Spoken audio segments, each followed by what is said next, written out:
Olá, está no ar o TV Câmara Entrevista. No programa de hoje, nós vamos falar sobre os direitos trabalhistas, focando principalmente nessa época de final de ano, no 13º, essa espécie de renda extra que os trabalhadores formais acabam recebendo todos os finais de ano. Então, para a gente falar justamente sobre esse assunto, recebemos hoje aqui nos estúdios da TV Câmara a Daniela Sandi, ela que é economista técnica do DIEESE. Então, Daniela, seja muito bem-vinda ao nosso programa.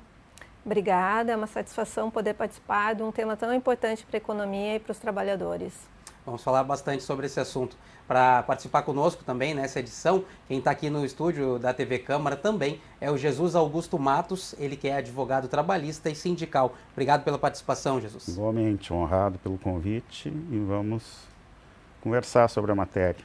Para a gente começar então esse nosso bate-papo, a gente traz alguns números divulgados justamente pelo DIEESE, que indicam cerca de 291 bilhões de reais sendo injetados, colocados na economia brasileira nessa época do ano em razão do 13º. Então eu começo pela Daniela, justamente porque ela é a economista técnica do DIEESE para falar conosco aqui como especialista. Então, Daniela, para onde vai esse dinheiro todo e onde o pessoal pode utilizar toda essa renda também? Pois então, Matheus, é um volume de recursos muito importante para a economia e que em grande medida é responsável aí por dinamizar todas as festas de final de ano, comércio, setor de serviços, né? E que é pago para os trabalhadores do mercado formal, né? Não só os assalariados com carteira de trabalho assinada, mas também para pensionistas, aposentados, trabalhadores domésticos. Então, veja que no Brasil esse montante chega a 87 milhões de brasileiros. Aqui no Rio Grande do Sul nós temos cerca de 5,7 milhões que receberão esse benefício, na média aí em torno de R$ 2.800, cerca de 2 salários mínimos, e que traz um importante fôlego aí, né, para o comércio e também depois, né, para a indústria e outros setores, né? Agora, Jesus, para a gente abrir esse nosso bate-papo, te colocar na conversa, eu chamei logo no início do nosso programa de uma espécie de renda extra, o 13º. A gente pode usar esse termo? Como é que tu como é que tu definiria que é o 13º nos direitos trabalhistas? Ele é salário, né? Ele reflete em tem todas as incidências sociais, fundo de garantia, INSS, enfim.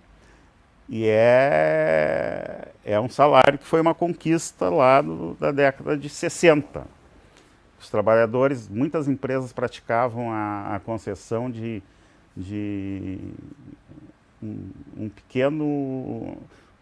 uma pequena cesta de Natal para os trabalhadores no final do ano, né, para eles festejar Natal e tudo mais. Por isso que quando se passou a dinheiro, se manteve como gratificação natalina, né, porque era próximo ao Natal.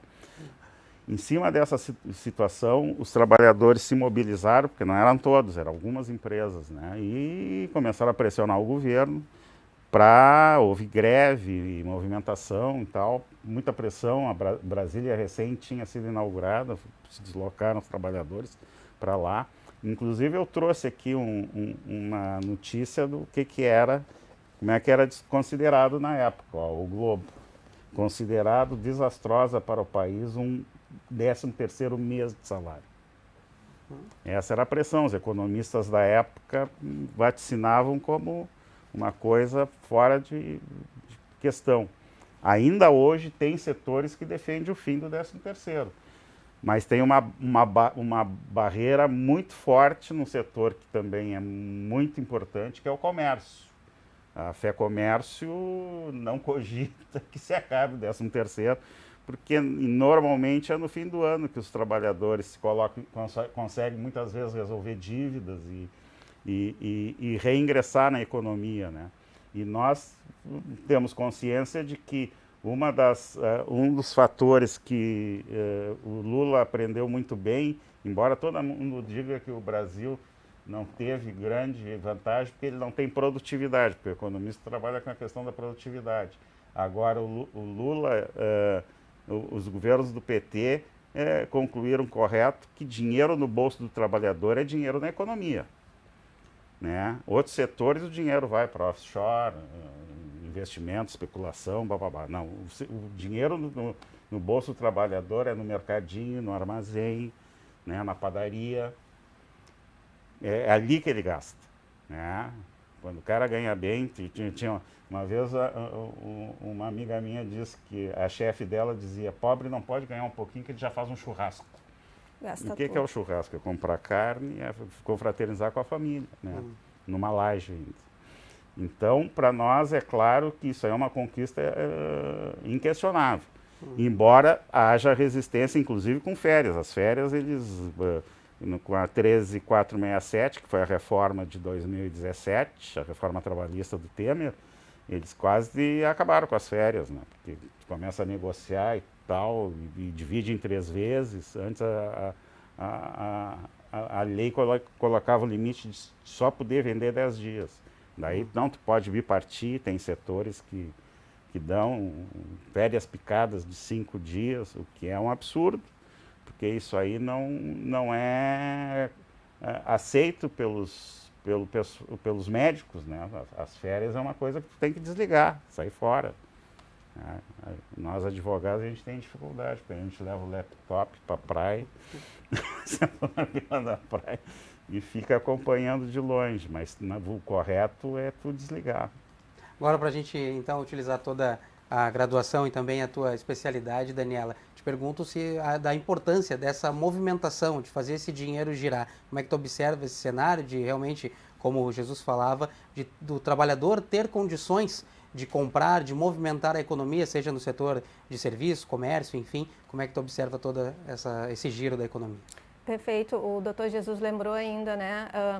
A gente, no Brasil, infelizmente, a renda ainda é muito baixa, né? Então, veja que a média são 2 salários mínimos, então não dá para fazer muita coisa, né? Então, uma parte dos trabalhadores vão utilizar esse recurso para pagamento de dívidas, né? Considerando que no Brasil nós temos, né, uma taxa de juros elevadíssima, mais de 70 milhões de brasileiros inadimplentes, né, que não conseguem pagar. E aí nós tivemos esse ano aí, a partir de outubro, né, o programa Desenrola, que dá uma oportunidade, né, com descontos importantes para sair dessas dívidas, porque senão não consegue continuar comprando, né, enfim. Então, uma parte vai para isso, pagamento de dívidas. A outra parte, nós sabemos que tem, né, uma concentração de tributos no início do ano, final de ano, fechamento de contas, então, né, infelizmente também, né, acaba indo uma parte, não sobra muito para consumo. Mas, claro, né, para quem pode, né, acaba, né, realizando um projeto, né, movimentando todas as vendas de finais de ano, né, para o Natal, comércio, restaurantes. E o nosso entendimento é que não é o custo do trabalho, né, que determina a empregabilidade, o emprego, né, mas sim a demanda, né, que é um pouco isso que o Dr. Jesus estava falando. Então, o que determina a demanda é o consumo, é o investimento, são os gastos do governo, né? Veja que o governo agora entrou com a retomada do Minha Casa Minha Vida, com o PAC.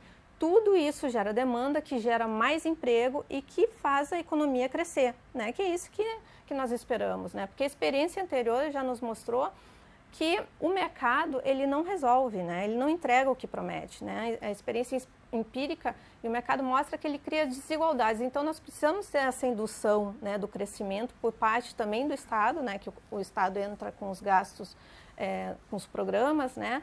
O programa também de transferência de renda é importante, porque todo esse consumo, toda essa renda, ela vai para o consumo, né? São chamados bens de salário, então, consumo de produtos, consumo de serviços. E a gente está vendo isso, né? Se, por exemplo, a gente olhar o setor de supermercados esse ano, aqui no Rio Grande do Sul, ele já cresceu 2,5% acima da inflação, né? O setor de atacarejos também, né, se multiplicando. E boa parte vai para alimentação, porque as pessoas, elas ganham muito pouco e acabam gastando todo o seu salário, né? Pelo menos metade, quem ganha salário mínimo, na compra de alimentos. Então, tudo isso movimenta, né? Então, é uma renda importante e e que nos anos anteriores, aí nos 4 anos anteriores, ficou meio estagnado, e esse ano nós tivemos aqui no Rio Grande do Sul um aumento de 2 bilhões no acréscimo aí da injeção de recursos do 13º, era 16 bilhões em 2022, passou para 18,4 esse ano, justamente pelo aumento do mercado de trabalho formal, pelo aumento do número de assalariados com carteira assinada, né? A gente vê que a taxa de desemprego vem caindo, né? Essa semana foi divulgado o último dado, 7,6, vem numa trajetória de queda importante. E não só com aumento do emprego, né, de maior qualidade, né, que é o emprego com carteira assinada, mas também com a queda do desemprego de longo prazo, né, pessoas que estavam desempregadas há mais de 2 anos, né, conseguindo retomar o emprego. Então, tudo isso é importante, né, porque as melhorias no mercado de trabalho têm um impacto positivo no consumo. Agora, Jesus, sobre essas movimentações todas no mercado e o papel do governo também, qual é a função do poder público para garantir que esses direitos não entrem em recessão e possam ser, inclusive, ampliados para o trabalhador? São 2 fatores, tá? A colega apontou bem que existe o 13º, mas existe a contratação, que aquece o fim do ano. O comércio, por exemplo, ele faz muita contratação no chamado contrato de experiência, que é aqueles 3 meses, em que tu oportuniza que o trabalhador possa prosseguir, entendeu? Eles mantêm muito dos trabalhadores que eles contratam para essa movimentação do fim do ano. Antes disso, a própria indústria para atender a demanda, né? Essas de comércio de presentes e tal, que a expectativa deles é estimular a resposta e tu tem que fornecer o produto. A demanda, né? gerando a necessidade, como o Daniel. Uma demanda que eu vi que não aqueceu muito foi a do Natal. Parece que a indústria de chocolate não entregou. Eu entrava no supermercado, não tinha mais aquelas ilhas enormes. Mas, enfim, a indústria se prepara para atender a demanda dessa injeção de dinheiro da compra.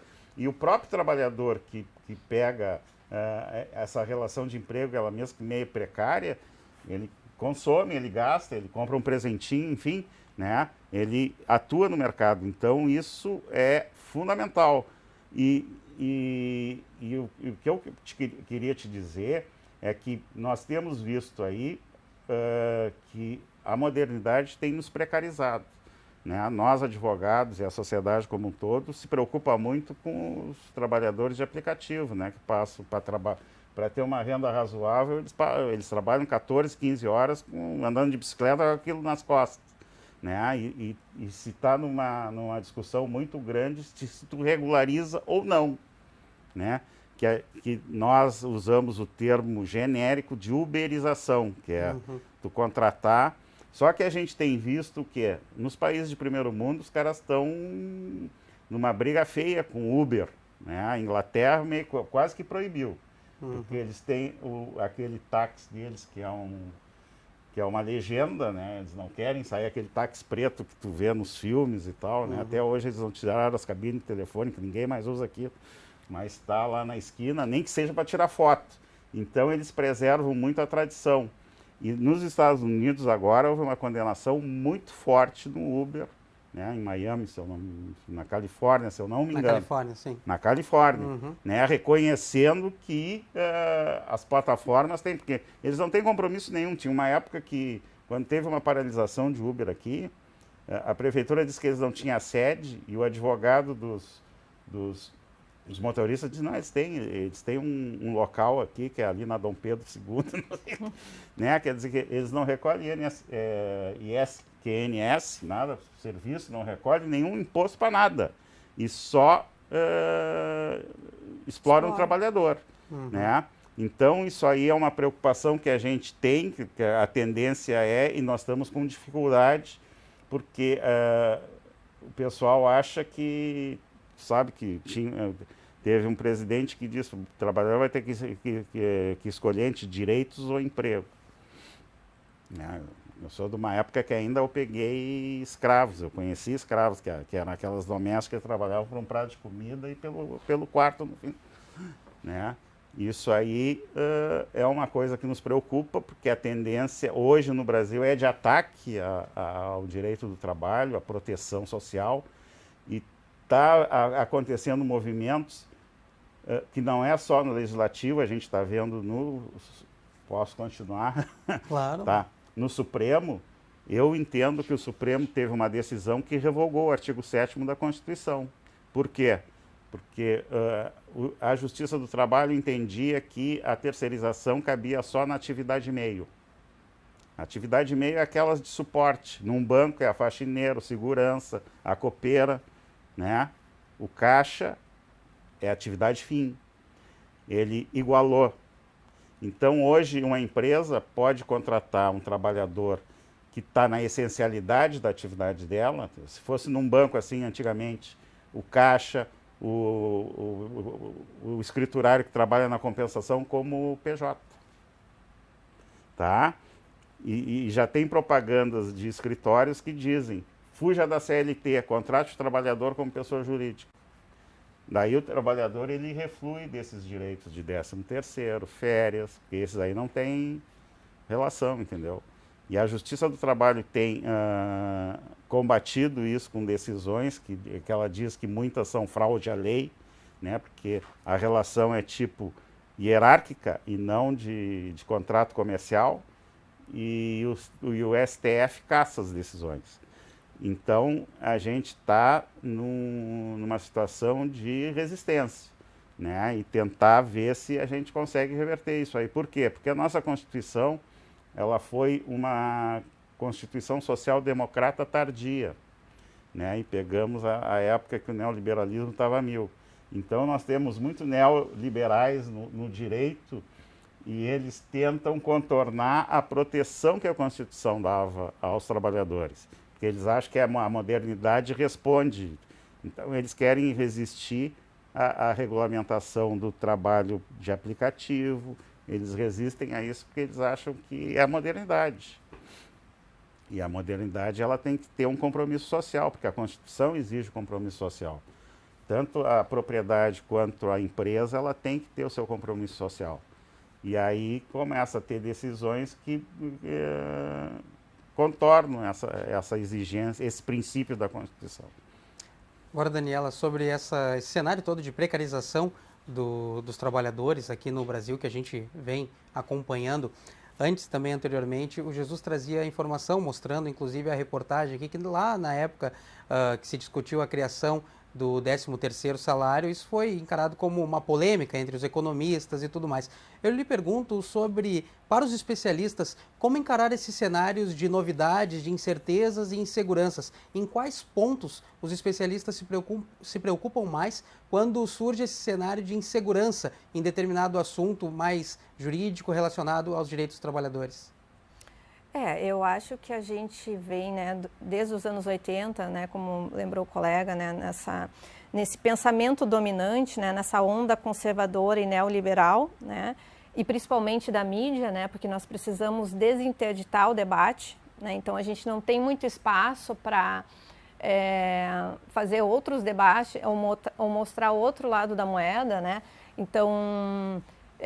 como o Dr. Jesus lembrou, né, essa questão da uberização, que é um grande desafio, né, essa modernização, né, ou romantização, não tem o chefe, né, mas é uma exploração sem limite, né, porque o que essas empresas, inclusive elas são definidas como empresas de tecnologia, nem de transporte elas são, né, justamente para fugir de qualquer tipo de regulamentação, compromisso, né, então... taxas de lucros maiores e exploração maior. Aí quando a gente pergunta para o trabalhador, né, o que você está achando, né, de Uber? Várias vezes quando eu pego o Uber, né, eu sempre acabo conversando, não, tá legal, né, por mais que o trânsito seja conturbado, enfim. Só que é uma situação assim, entre o ruim e o menos pior, né, óbvio que o trabalhador vai dizer que agora está menos pior, né, não está tão ruim, né. Mas é isso, né? E ainda mais agora com o aumento do número de motoboys, né? Então diminuiu mais ainda o valor hora, né, desses trabalhadores. E nós temos que pensar também vários desafios e dentro do contexto maior de eles não estarem protegidos, né, pela Seguridade Social e ao mesmo tempo eles não contribuírem, né? Então nós temos aí problemas pela frente, né? E são trabalhadores que utilizam muito o SUS, porque seguidamente, né, sofrem acidentes, né, e quem acaba atendendo é o SUS, então as empresas não têm responsabilidade nenhuma, não tem nem seguro-saúde com esses trabalhadores, né, então, ou seja, eles não contribuem, claro que o SUS é universal, né, aqui eu estou fazendo uma relação só para a gente entender, né, o problema desse modelo. E todos os outros desafios, né, que se coloca. Como né, o doutor lembrou, em outros países isso já está avançando, né, de reconhecer esse vínculo empregatício. Eu acho que aqui no Brasil está tendo um debate muito grande com as centrais sindicais, com o governo, para tentar achar uma regulamentação que atenda, né, não necessariamente precisa estar nos moldes, né, da CLT, desse modelo que a gente conhece, mas, enfim, pensar outras possibilidades, mas que eles estejam protegidos, né, com a Previdência, com o Seguro-Saúde, com tudo mais que precisa. E é isso, né, o mercado de trabalho, embora ele tenha melhorado agora no período recente, nós temos enormes desafios, porque no período atrás a gente andou muito para trás, e já era um mercado de trabalho muito desigual e heterogêneo, né, com uma renda muito baixa. Então, a própria reforma trabalhista, que foi uma reforma sindical, né, até depois o doutor pode falar mais, que prometeu que ia criar milhões de empregos, diminuindo o custo do trabalho, não foi isso que aconteceu, foi justamente o contrário. Nós aumentamos o desemprego, geramos mais informalidade, né, porque é isso, né, não é o custo do trabalho que determina o emprego, na nossa visão, né, porque quem é que vai produzir ou prestar um serviço ou vender se não tem demanda, se não tem renda, né? Então hoje a gente está tentando retomar isso, né? Tem melhorado um pouquinho com o trabalhador com carteira assinada, mas a informalidade chega a quase a 50% do mercado, né? E nós temos uma população em envelhecimento que gera preocupação, né, daqui para frente para as contas da Seguridade Social. Daqui a pouco vem outra reforma da Previdência e quem vai pagar de novo são os trabalhadores, né? Justamente também por esse problema de pejotização, a terceirização, né? E a gente sabe que a terceirização é onde tem um maior número de acidentes de trabalho, onde a gente encontra menor renda. Então é isso, as empresas elas buscam essa exploração máxima, fugir de qualquer responsabilidade, de qualquer regulamentação, vendendo essa romantização de que não tem patrão, mas tem lá um algoritmo, né, te controlando, né, se tu atendeu bem ou não, se tu cancelou a chamada ou não. Então, são desafios que estão colocados, históricos no Brasil, né, mas que a gente precisa enfrentar. Agora vamos tentar aí um pouco levar o programa para um lado de um resgate mais histórico, de um contexto dos direitos trabalhistas. Vou pedir para o Jesus, em cima dessa colocação sobre a precarização do trabalho e esse termo cada vez mais comum utilizado por vocês, da uberização, já se tornou convencional para a gente falar desse debate de trabalho precário. É justamente nesses momentos de luta por mais direitos, de observação desses cenários ruins para o trabalhador, que surgem os maiores debates e os melhores mecanismos para se criar os direitos trabalhistas? Depende, precisa ter um espaço e precisa ter consciência. Muitas vezes as pessoas não têm consciência. Eu vou te dar um exemplo, nem toda a relação formal da proteção social. Com o advento da reforma trabalhista, eles pegaram o artigo 457, que definiu que era salário, e transforma, porque antes, se tu pagava mensalmente, era comissão. Se tu pagava de vez em quando, podia ser abono, prêmio. E aí eles colocaram na lei que era o empresário que disse, é abono ou prêmio. Então, no telemarketing, que hoje é um dos setores que mais emprega, e elas só podem trabalhar 6 horas, por causa da questão de saúde, o telefone, o computador fazendo, elas trabalham 6 horas. E elas ganham, em média, 1.300, 1.400. Só que eles pagam sob o salário mínimo. Porque elas trabalham 6 horas, eles pagam proporcional. Daí dá 900 e pouco. É abaixo do salário mínimo, o recolhimento é só sobre o salário base. Elas não têm direito ao INSS. Ele recolhe, mas não tem cômputo. Porque o recolhimento mínimo é sobre o salário mínimo. Como sequer o salário mínimo é pago, embora elas ganhem mais. Só que elas, para se manter, elas têm que fazer o recolhimento, elas têm que ir no site do INSS, baixar uma guia e complementar. Porque quando eles necessitam ir para o INSS, o INSS não reconhece e não acolhe. Contrato intermitente também, né? Também é a mesma coisa. Quer dizer, tu tá formal, mas tu não tem a proteção social. Não tem renda suficiente para contribuir. Não tem renda porque tu, para recolher, hoje o salário mínimo é 1.320. Daí o recolhimento, vou dizer a Zanck aí, que é uma empresa, ela paga 946 o salário. E como eles têm prêmio, o prêmio é um abono. Portanto, não incide nos encargos sociais. Mas essas brechas estão previstas na legislação? Sim. Essas brechas estão previstas na legislação. Isso aí é um absurdo, né? E eu não sei como é que não estão tentando resolver isso, porque na realidade, tu está criando, e eles têm, esse pessoal tem problema, porque eles são muito exigidos na produtividade, na ligação, é o computador que faz a chamada, repete a chamada, é uma loucura, e eles não são protegidos. Toda vez que alguém tem que ir para o INSS, ela tem que recolher sobre o passado, tá? Então eles vão ter tempo de serviço e não vão considerar para aposentadoria. E é muito emprego no telemarketing, é muito emprego. E esse cálculo, Daniela, é o próprio trabalhador que tem que fazer para poder recolher por fora o INSS? Sim. Sim, se ele quiser. Só que ele ele acaba desconhecendo, e na correria e na rotatividade do trabalho, nem se dá conta da importância. Com baixo valor ganho também não tem nem condições. Da importância disso, né? Impressionante. Esse setor de telemarketing é cruel, né? Fiquei lembrando agora que tem inclusive salas de descompressão, né? Da loucura que a pessoa vive, né? De se submete, de ficar, e as pessoas do outro lado também não têm muita paciência, são cobradas.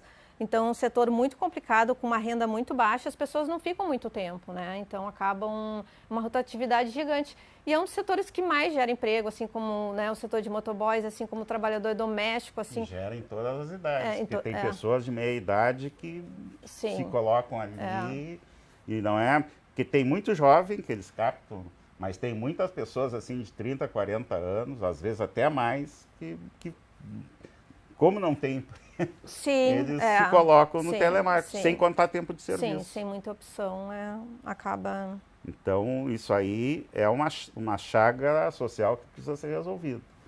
E para além do telemarketing, Daniela, tem outros setores que tu observa de maior empregabilidade que pode destacar? O setor de serviços é o setor, né, com maior número de trabalhadores, né? Eu lembro que uns 3 anos atrás, eu rodei lá os dados do Ministério do Trabalho aqui no Rio Grande do Sul, né, a RAIS, Relação Anual de Informações Sociais, e o CAGED, que é o Cadastro de Admissões e Desligamentos.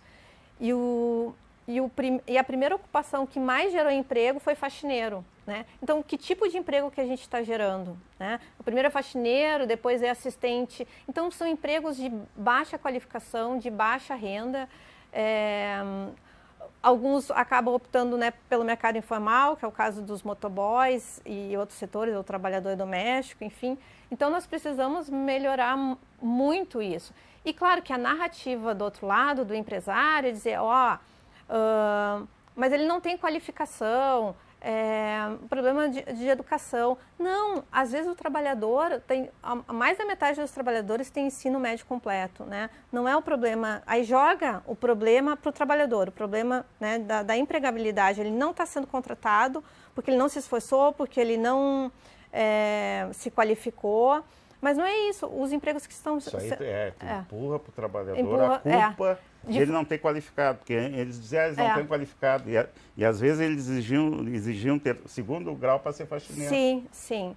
Qual é a diferença que faz? Individualiza uma questão que é uma questão de política pública, uma questão de Estado, que todos os atores devem estar envolvidos, né? A mesma coisa, agora fugindo um pouco, a obesidade. O problema é teu, que não se cuidou, que se alimentou mal. Gente, mas a gente está inundado de ultraprocessados. Então, a gente não pode individualizar, né? A pessoa não ganha quase renda e tem que comprar um produto mais barato, que é o industrializado, processado, e a culpa de ele estar obeso é porque ele só come porcaria. Não, né? Então a gente tem que ver que isso aí é uma visão mais abrangente e que é de responsabilidade de toda a sociedade, né? É multifatorial, um contexto inserido, sim, que a pessoa está inserida. O que acontece é que esses setores da elite que pensam em economia, que exigem a questão do ajuste fiscal e tal, me chama a atenção muito, porque eles brigaram muito pelo ajuste fiscal, mas quando o Lula vetou a desoneração, todos eles quietinhos, não estavam dizendo, não, isso aí, porque tu deixa de recolher sob a folha para recolher 1% sobre não sei o que lá. Quase nada. E o presidente lá de Dubai, não sei onde ele anda, ele diz, não deram nenhuma contrapartida para o trabalhador, tipo assim, é só pelo emprego. Eu estou tendo um violento lucro. Isso aí entra vários setores de comunicação, esses estratégicos. A imprensa. Quer dizer, eles querem um benefício e eles pensam isso para acomodar o empresário aquele de baixo que não faz reflexão, porque o que tu gera? Tu gera aquele exército de reserva de desempregado, tu baixa o salário do... Eu tinha um amigo meu que é da padaria perto de casa, lá na primeira década do século, ele vivia com aquela plaquinha, contrata-se balconista. Daí quando veio a reforma, ele tirou a plaquinha. Porque naquela época, como ele trabalhava no domingo e tinha um aquecimento do mercado de contratação, as gurias chegavam lá, como é que é o trabalho aqui? Tem que trabalhar domingo, não sei o quê. Daí ela escolhe. Porque ela sabe que o mercado está aquecido. Tá?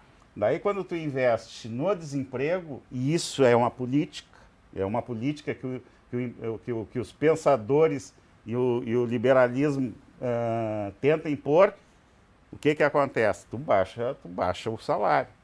E aí ela topa qualquer negócio, ela trabalha 24 horas para ter um emprego. Essa é a questão, essa é a disputa que se coloca, entendeu? Ou tu investe... naquela época, eu me lembro que vinha engenheiros do exterior para cá porque nós tínhamos um apagão de mão de obra.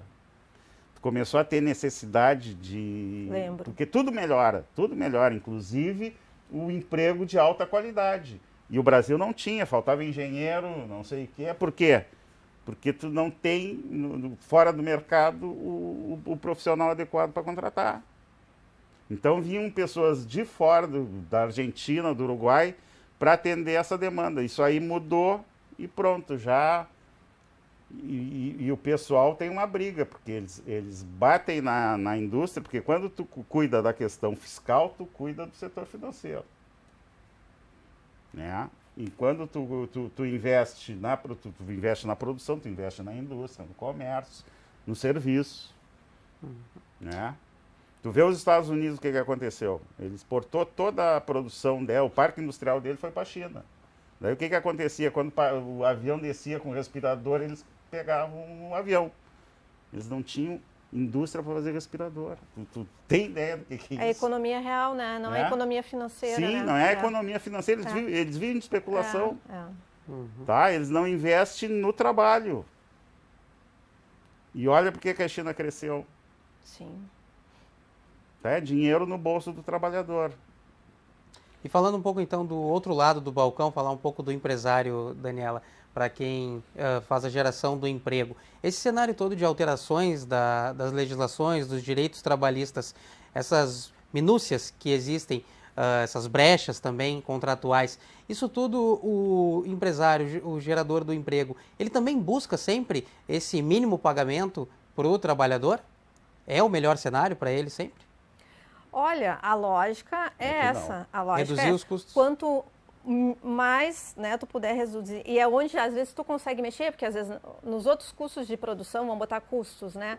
A luz a gente não consegue mexer, enfim, na matéria-prima, no dólar, então consegue mexer na força de trabalho, né, no salário, né? Então, quanto mínimo é o mínimo, né? Então, essa era a ideia da reforma trabalhista, né? Só não não fez a extinção do salário mínimo porque senão a gente ia voltar à Lei Áurea. Né? Mas é um pouco na lógica do quanto o trabalhador aguenta receber? Exato, exato. Né? E aí se mexeu nesse outros tipos de contrato, que o contrato intermitente pode ser um contrato zero, ou seja, eu sou contratado, mas não sei se vou ser chamado, pode ser que eu não receba nada, né, durante aquele mês. Então traz uma incerteza. E eu tenho vínculo e obrigação. Exato. De estar à disposição. Sim, senão ainda paga a multa, né? Isso. Se não comparecer, enfim. Traz uma insegurança e uma incerteza gigante, né? Influencia na produtividade. Eu queria também fazer um parênteses nisso aí.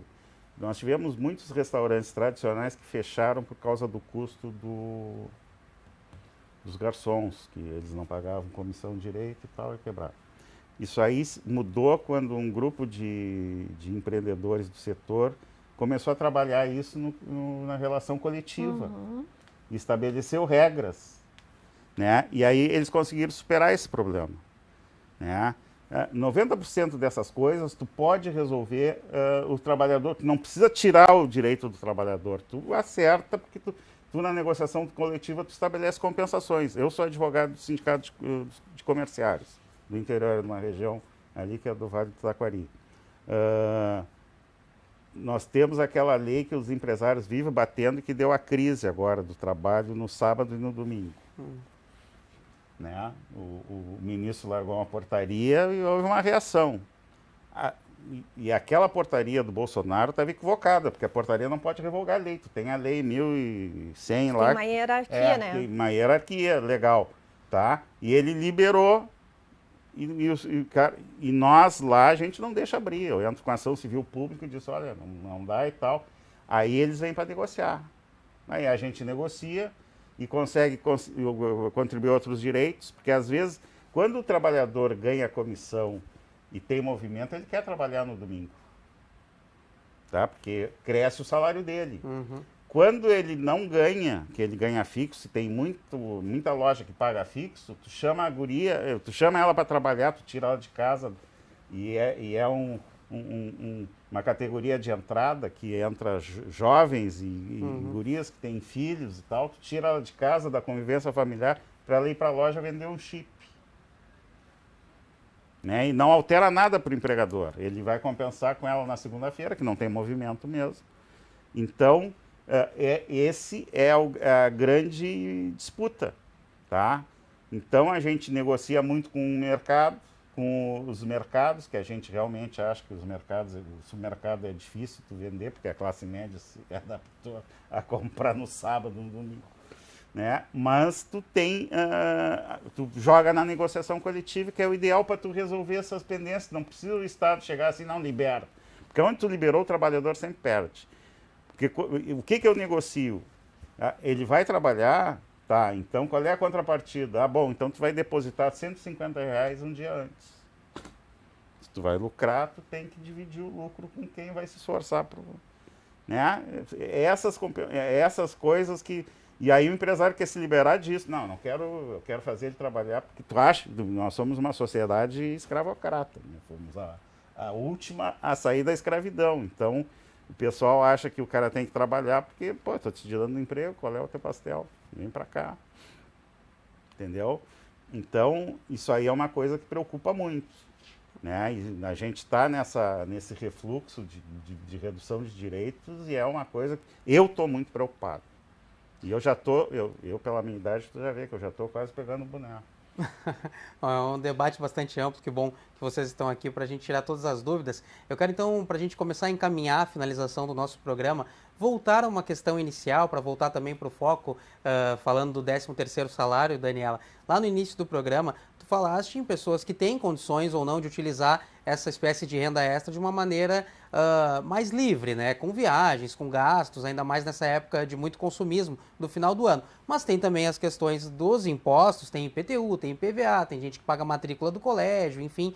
É uma época de muita movimentação de renda, muita troca de valores. Eu te pergunto qual seria a dica de ouro, visto o cenário brasileiro, de média dos trabalhadores. Qual é a principal dica? Estabilizar as finanças, utilizar para tapar algum rombo financeiro? Com certeza. Primeiro, embora o trabalhador sabe muito bem, né, como se virar a fazer essa ginástica, Mas com certeza, aproveitar aí o desenrola, né, que dá descontos de até 95%, né, nas dívidas, sair da inadimplência, porque se não vira uma bola de neve e os juros no Brasil são impagáveis, né, a gente fica refém, né, dessa dívida, para sair da inadimplência e, né, ter um respiro aí e tentar entrar com 2024 com orçamento, né, sem dívida ou sem atraso. O problema até não é a dívida, o problema é o atraso mesmo, é a inadimplência.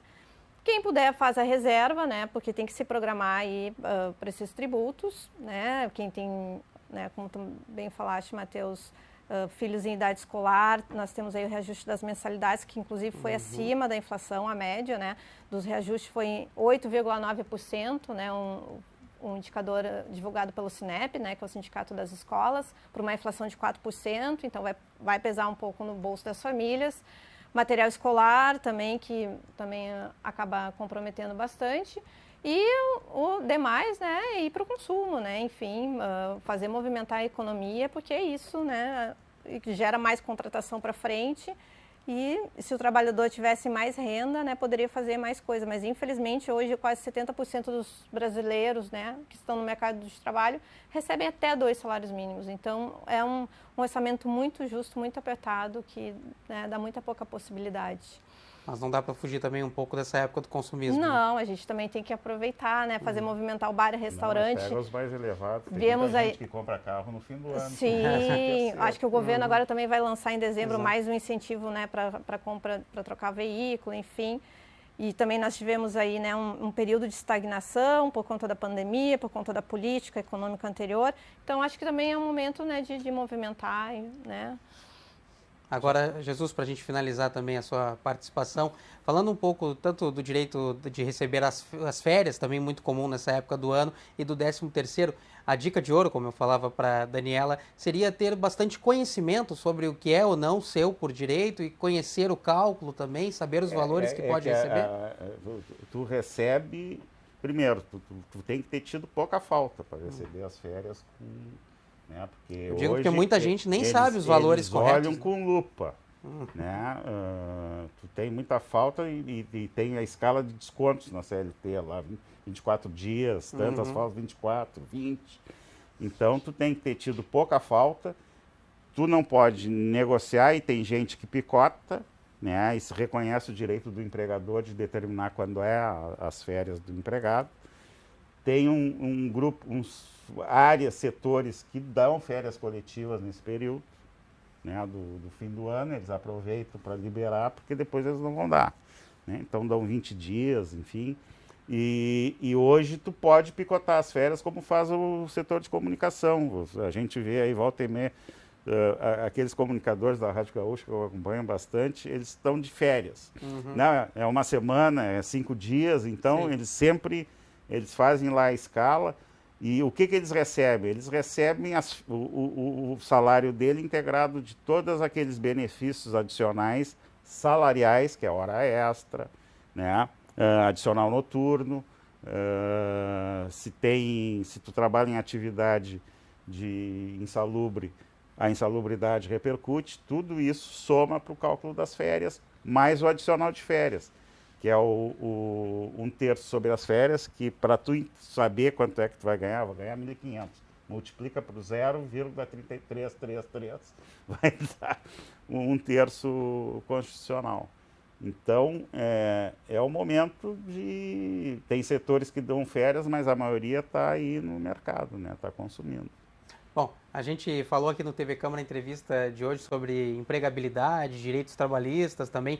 Falamos bastante sobre o 13º salário, especificamente, aqui no nosso TV Câmara Entrevista. Então, a gente agradece a participação dos nossos especiais convidados, a Daniela Sandi, economista técnica do DIEESE. Muito obrigado, Daniela. Nós que agradecemos a participação, o espaço, tão importante a gente falar dessa renda, né, desse abono natalino e que movimenta muito a economia. Outra participação especial de hoje foi o Jesus Augusto Matos, ele que é advogado trabalhista e sindical. Então, muito obrigado, Jesus. Obrigado pela oportunidade. Isso aqui que eu coloquei aqui, numa TV pública. Aí, lá fora não tem esse debate. É importante debate, por isso que a gente muito oportuniza esse espaço para a gente poder ampliar. Pelo espaço. E é importante que as pessoas vejam e reflitam. Com certeza.